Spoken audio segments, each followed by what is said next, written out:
natin ang buong brake assembly sa likod. Yung mugs nalinis na rin. Yung nakabilat. Tapos ito, linis na lang.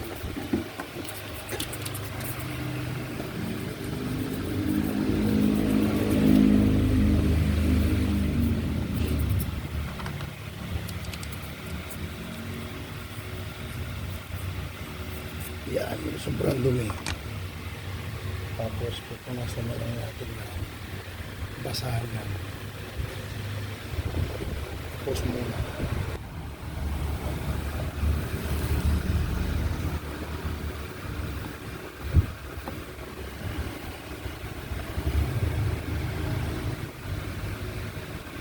Kailangan malinis siya para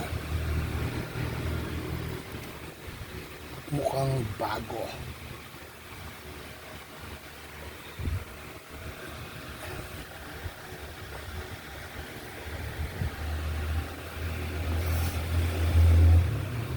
I-clean natin to para mas maano yung ulit yung kagat ng preno. May inform ko si customer regarding sa brake shoe niya. Hindi manipis na, kaya may papalit na rin tayo ng brake shoe na ito.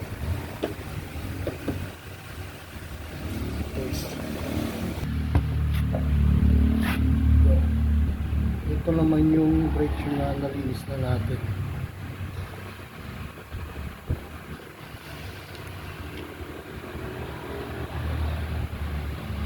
Medyo may ano na, konting ano na siya, gatla.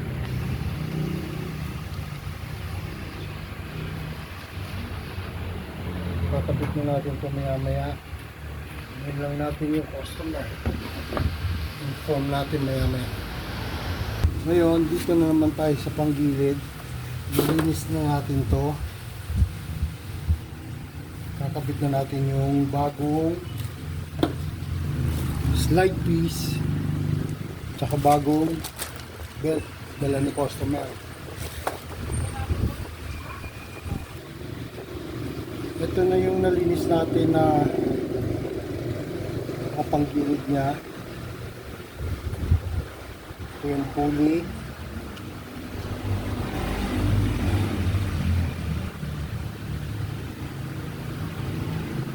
Slide piece. Linis na yan. Ito yung torque drive. Lalagyan natin ng grasa to bago ikabit, bago buuin.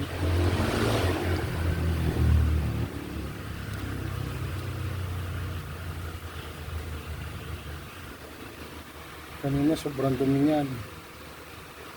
Nagkalat yung dumi dyan.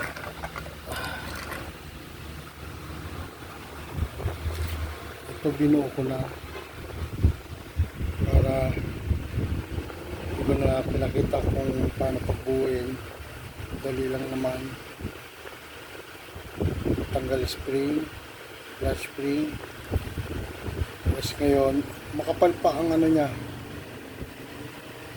clutch lining. Kita mo? Yan, kapal pa.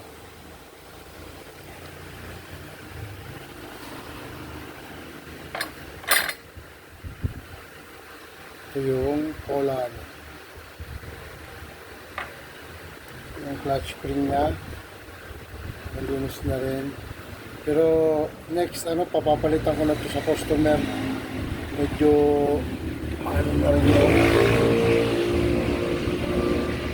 ano niya. Ito yung bola, halos okay pa.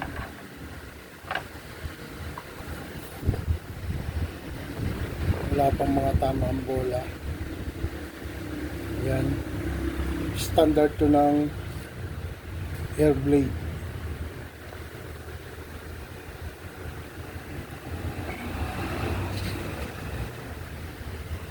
Okay ba? Baka next maintenance na baka doon ang papalitan. Ngayon maglalagay tayo ng grasa doon sa bearing ng torque drive.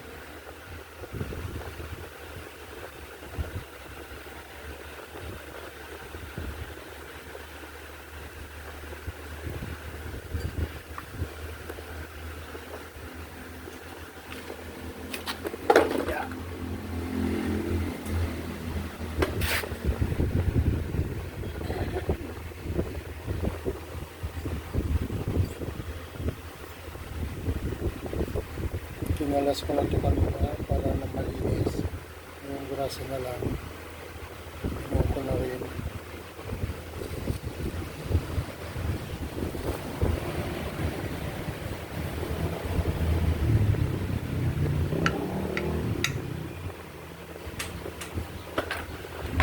Ngayon, nalagyan natin,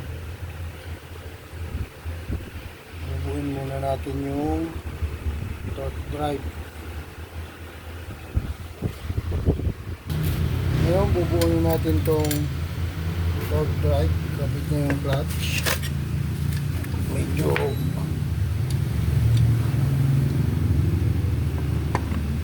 wala kasi tayong special tools na pang press, kaya eto na lang, paan na lang gagamitin natin para hindi kayo mahirapan.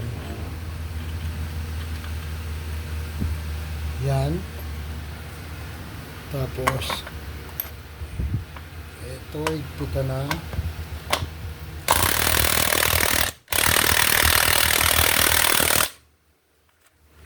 Kasi yan, kabit na. Ganun lang kasimple. Tapos buuin natin yung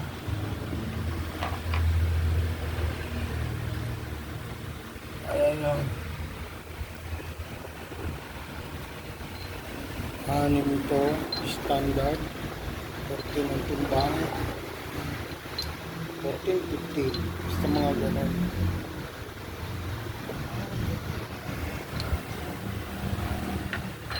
Tapos yung bagong slide piece, gamit dala ni customer, kakabit natin. Pagpitas na plastic niya. Ito yung slide piece. Bago talaga, tigas. Matigas talaga.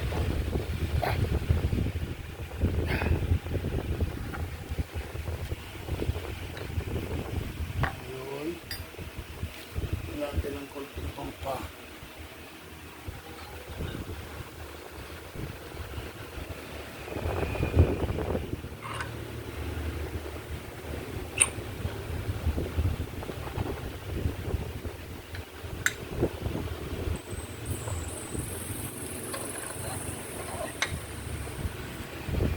Lang. Tapos kabitin natin itong bago dahil may tama na yung ito yung luma niya. Hindi, huwag ka na maglaro. Ayan, may mga crack na kita sa video. Ayan o. Although pwede pa to, kaso mahirap na mamasa. Baka mamaya maputulan pa kayo sa daan niya. Mas malaki ang ano. May pamalit na, palitan na para sigurado. Ayan o, ito ang laki o. Kita ba? Yung crack. Ito kasi hindi na pwedeng pang long ride yan. 50-50 na. Ito yung bago. Yan o. Fresh na fresh. O. Kita? Bago yan. 23,100 K36. Yung sa Click 125, ito parehas lang ng 150 ang sukat. Tigas.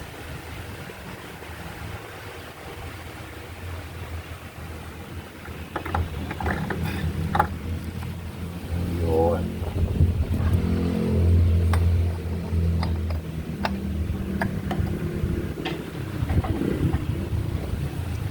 So ngayon,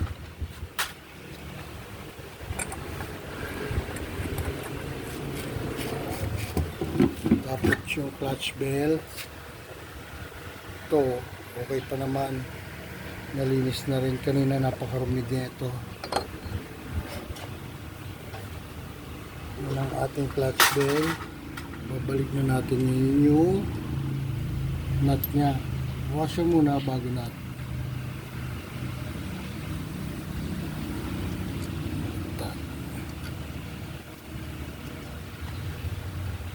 Ngayon, pitin na natin.